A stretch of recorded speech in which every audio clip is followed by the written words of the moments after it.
Halo semuanya, kembali lagi di Rumah Tua yang penghuninya tidak tua-tua. Nah, kali ini aku akan bahas soal konspirasi SS Urang Medan yang lagi viral di X. Tanpa harus berlama-lama, mari kita bahas.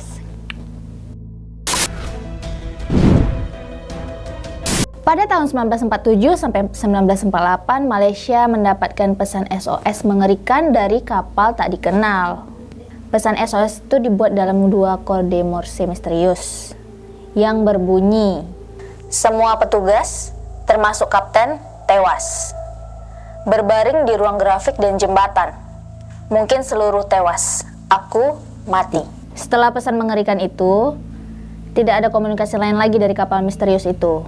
Nah, si sinyal ini nih ditangkap sama dua kapal Amerika yang menunjukkan lokasi kapal barang Belanda SS Urang Medan.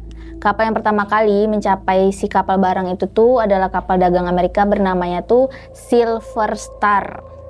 Gitu ya. Nah, si Silver Star ini mendekati si kapal barang Belanda. Nggak terlihat sih ada tanda-tanda kehidupan.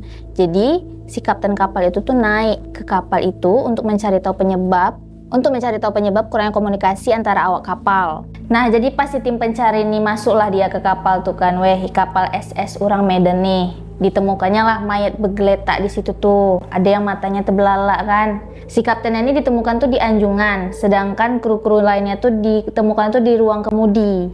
Nah, bahkan nih si operator radio yang mengirimkan pesan SOS nih berada di posisi yang sama yang lainnya tuh. Nah, jadi ada beberapa keanehan pas si tim penyelamat nih berada di SS Urang Medan nih.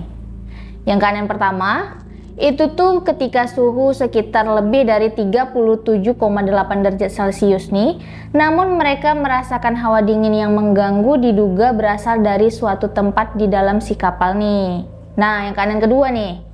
Keanehan kedua tuh ada mayat awak kapal yang tewas tidak mengalami dia tuh nggak ngalamin cedera fisik gitu Jadi susah lah menjelaskan kematian orang nih.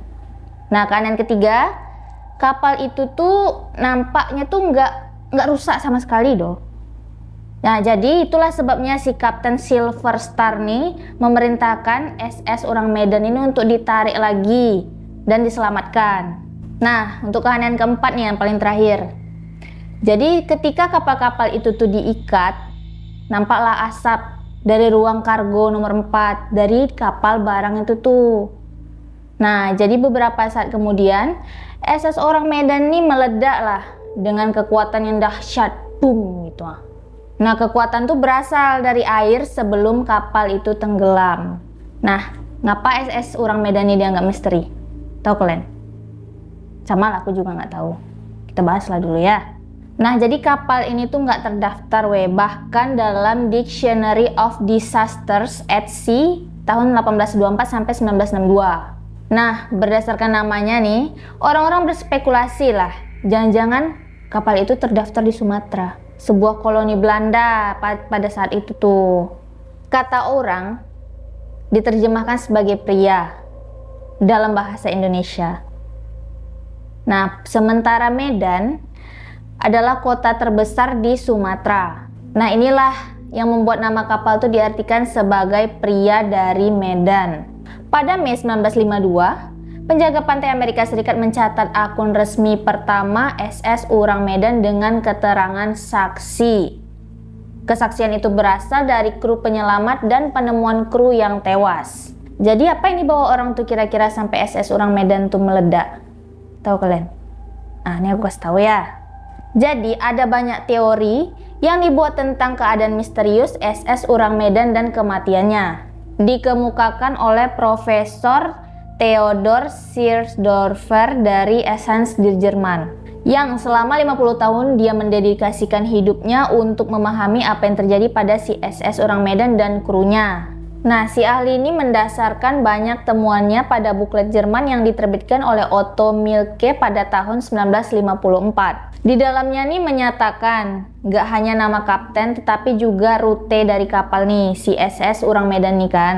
Juga ruang kargo yang mengandung potasium sianida dan nitroglycerin. Nah, kedua bahan kimia itu terkenal sangat berbahaya dan mudah menguap. Nah, itulah sebabnya kedua bahan kimia ini nggak disarankan untuk diangkut melalui laut yang ganas.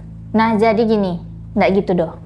Teori kuat lainnya tentang apa yang terjadi pada awak SS Urang Medan nih adalah terkait senjata biologis yang dirancang dan diproduksi oleh ilmuwan Jepang yang dipimpin oleh ahli bakteriologi Jepang bernama Shiro Ishii. Nah, si tes ini nih lebih jahat rupanya daripada tes yang dilakukan ke eksperimen Nazi.